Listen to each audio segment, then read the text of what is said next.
Happy Information Wednesday, Chalyce McQueen here. Per my teaser, I'm talking about landlord policies today and some tips and tricks on how to keep you as a landlord out of court and out of a lawsuit. Today, per usual, last week in my agency, a claim came up which prompted today's conversation.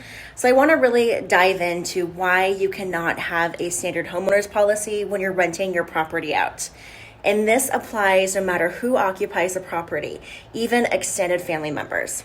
First off, in order to qualify for a homeowner's policy, it has to be owner occupied, meaning you personally occupy the property. This does not mean that your sister can occupy it, your brother-in-law, your aunt, your uncle, your cousin, your daughter, etc. Extended family does not qualify as owner occupying because you personally are not living there. So what happens is, even when we rent the property out, even when money is not being exchanged or collected, it still is considered a business transaction, and you are in fact required to have a landlord policy. What happens if you just rent your property out and do not notify your insurance company, and there's a claim, God forbid? There's a few different scenarios that are likely to happen. Number one, cancellation, termination of your policy. Number two, they may be kind enough to let you have just fire coverage.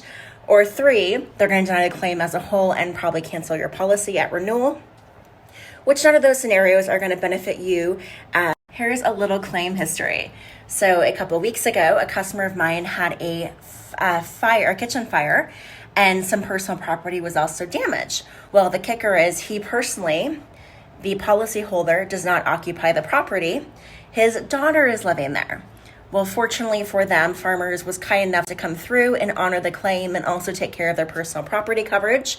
However, they made it very clear that if this is the arrangement of how things are going to stay, we need to either make a different policy for them or somehow add the daughter on the policy as an insured.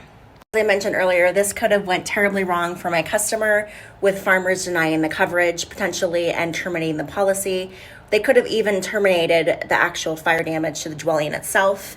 But luckily, like I said, they were very kind and honored the claim, despite it wasn't written properly based on who is occupying the property. Now, in terms of landlord policies as a whole, it depends on the length of lease, on how these policies should be written. There's different policy for a short-term or seasonal rental, different policy for a long-term rental. So by short-term, that's basically 30 days or less, and then long-term, of course, is 12 months or more. So it's really important that you understand what your goal for the property is, and you communicate that with your insurance agent, because your coverage and your protection depends on it. I'll talk about what makes up a landlord policy. Your dwelling coverage is still in there to take care of course, your structure itself, any separate structures, personal property, which will have a lower limit.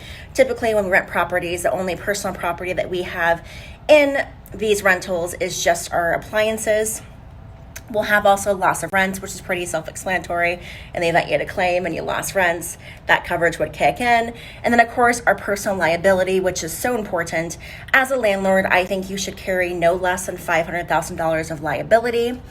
Number two, I preach this all the time, you should absolutely have an umbrella policy to cover your assets in the event that you have a loss, a claim, a lawsuit, etc., that exceeds your limits, which is not hard to do these days. So make sure you have your butt covered and have a minimum of $500,000, and even more so for the protection with an umbrella policy. Let's talk about what is not standard in a landlord policy: theft, vandalism, equipment breakdown. So equipment breakdown will be things like the dishwasher, the AC, etc. So that's where these home warranty companies come in to save the day.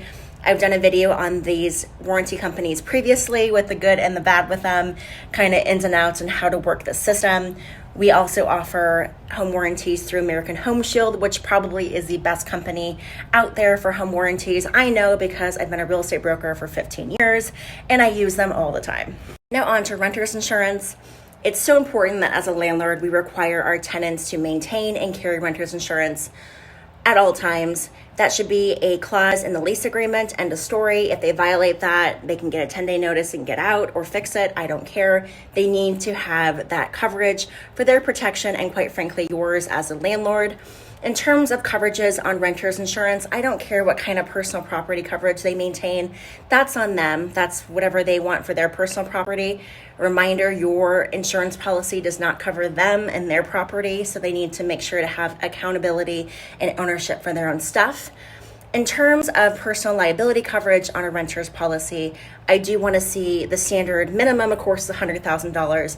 If they do have a pet or they're renting a property with a pool, I'd require them to maintain a higher liability limit of $300,000 or higher.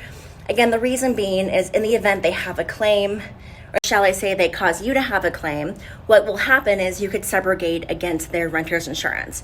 For example, they started a kitchen fire. Well, it was their fault. Therefore, your insurance company can subrogate against them under their personal liability coverage and hopefully recoup some of your expense. Obviously, when tenants invite guests over, they're ultimately responsible for their guests, but that does not stop their guests from hurting themselves or having an incident on your property, and of course suing you thinking that you have bigger pockets and or they don't want to sue their friend. So again, it's really important that we protect our assets by having our renters require and maintain renters insurance. Recap today's conversation. Again, as a landlord, a standard homeowner's policy does not cut it. You need to have a landlord policy. Number two, your tenants need to maintain and carry renter's insurance. Another tip and trick, make sure that you as a landlord are named additional insured. That way, you have the ability to find out when the policy is canceled because you'll get notice of it and you'll stay in front of the issue instead of behind it. If you have any questions on today's conversation, you can call me at 602-525-5665 or email me at cmcqueen@farmersagent.com. As always, ask yourself, are you protected? We'll see you all next week.